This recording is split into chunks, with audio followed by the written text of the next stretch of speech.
Hey guys, Vivek this side from Fintex Pro. एक बहुत बड़ी अपडेट जीएसटी से रिलेटेड निकल के आ रही है। जीएसटी काउंसिल की मीटिंग अभी सैटरडे 22 जून को होने वाली है, 53rd काउंसिल की मीटिंग।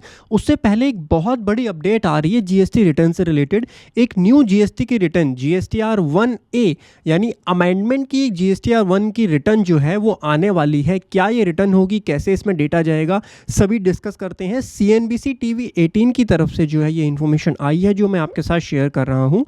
सबसे पहले हमको अभी क्या करना होता है, अगर हम अपनी जीएसटीआर 1 एक बार फाइल कर देते हैं तो फाइल करने के बाद हम उसमें कोई भी चेंज नहीं कर पाते। अगर कोई भी इनवॉइस आपका मिस हो गया है, कोई भी अमेंडमेंट आपको करनी है, सो फाइलिंग के बाद आप वो चीज़ नहीं कर पाएंगे।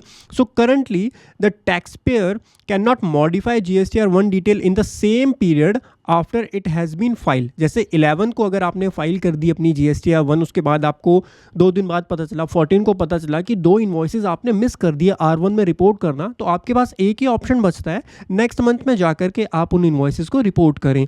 Any amendment or missed records must be reported in the GSTR 1 of next return period. Now, introduction of GSTR 1A बिल्कुल नई रिटर्न है जिस पर चर्चा हो सकती है नेक्स्ट काउंसिल मीटिंग में। To simplify this process, GSTR 1A will allow taxpayer to amend or add record within the same month after GSTR 1 filing and before GSTR 3B filing. So for example अगर 20 तक आपको GSTR 3B file करनी है, 11 आपकी GSTR 1 की date है, इस period में आपको पता चलता है कि आपने कोई इनवॉइस जो है वो मिस कर दिए हैं। फॉर एग्जांपल अगर मैं बात करूं, मई मंथ का आपने GSTR 1 फाइल कर दी, आपको पता चलता है मई 24 के आपके 2 इनवॉइसेस मिस हो गए हैं जो कि आपको आज पता चल रहा है 3B फाइल करने से पहले। तो उस केस में आप GSTR 1A फाइल कर सकते हैं। GSTR 1A जो है वो आपकी GSTR 1 को अमेंड कर देगी even after the filing. Even after the filing वो आपका रिकॉर्ड अमेंड हो जाएगा और this ensure timely and accurate correction जो है वो उस रिटर्न में हो जाएगी। ऑटोमेटिक लायबिलिटी एडजस्टमेंट, अब यहाँ पर लायबिलिटी कैसे एडजस्ट होगी, बिकॉज 3B में जो लायबिलिटी आती है वो तो GSTR 1 से आती है। अगर आपने 2 इन्वॉइसेस GSTR 1A में रिपोर्ट किए, क्या वो इन्वॉइसेस भी 3B में आएंगे? यस, वो इन्वॉइसेस भी आपके 3B में आएंगे। अगर आपने कोई अमेंडमेंट GSTR 1A के अंदर डाली, क्या उस अमेंडमेंट का इफेक्ट GSTR 3B में भी जाएगा?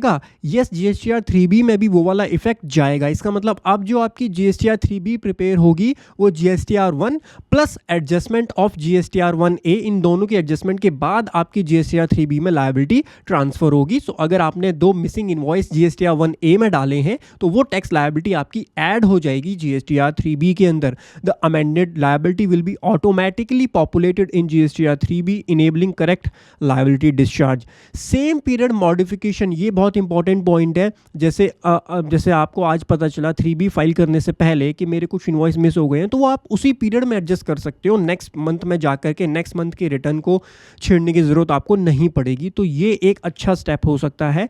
एफिशिएंट रिपोर्टिंग, अमेंडमेंट और missing records can be reported in GSTR 1A before filing GSTR 3B।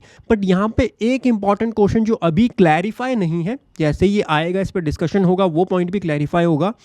2B में काउंटर पार्टी को ITC किस तरीके से मिलेगा, बिकॉज उसके लिए तो R1 में जब इनवॉइस आएगा तभी वो मिलेगा। तो क्या 1A को भी कंसिडर किया जाएगा GSTR 2B जनरेट करने के लिए या नहीं किया जाएगा? सो काउंटर पार्टी को किस तरीके से इनपुट यहाँ पर मिलेगा, काउंटर पार्टी के 2B में किस तरीके से वो रिफ्लेक्ट होगा, जैसे जैसे ये रिटर्न आएगी इस पर चर्चा होगी तो वो सारी चीज़ें भी क्लियर होंगी कि किस इसका इम्पैक्ट GST काउंटर पार्टी के 2B में और काउंटर पार्टी के 3B में किस तरीके से जाएगा, वो चीज़ें देखने वाली होंगी जैसे ये रिटर्न। अभी तो इनिशियल स्टेज में है, अभी डिस्कशन होगा, उसके बाद आएगी तो प्रैक्टिकली इसको पोर्टल में आने में हो सकता है थोड़ा टाइम लग जाए। But yes, as a tax professional आपको पता ज़रूर होना चाहिए मार्केट में क्या चल रहा है। GSTR 1A पर चर्चा जो है वो तेज़ी पर है। CNBC TV 18 की तरफ से इंपॉर्टेंट डिस्कशन आया है। ये इन्फॉर्मेशन सबसे पहले मैंने अपने टेलीग्राम चैनल पर शेयर की थी, डिस्क्रिप्शन में आपको उसका लिंक मिल जाएगा, ज्वाइन कर लीजिए ऐसी इन्फॉर्मेटिव अपडेट्स के लिए फाइनेंस एंड टैक्सेशन की। आशा करता हूँ आपको ये अपडेट पसंद आई होगी। ऐसे इन्फॉर्मेटिव वीडियोज़ को सब्सक्राइब कर लीजिए हमारे चैनल को ऐसे इन्फॉर्मेटिव वीडियोस के लिए। Thank you so much for joining today's session. Have a great time. हंसते रहिए, मुस्कुराते रहिए। Bye bye, take care.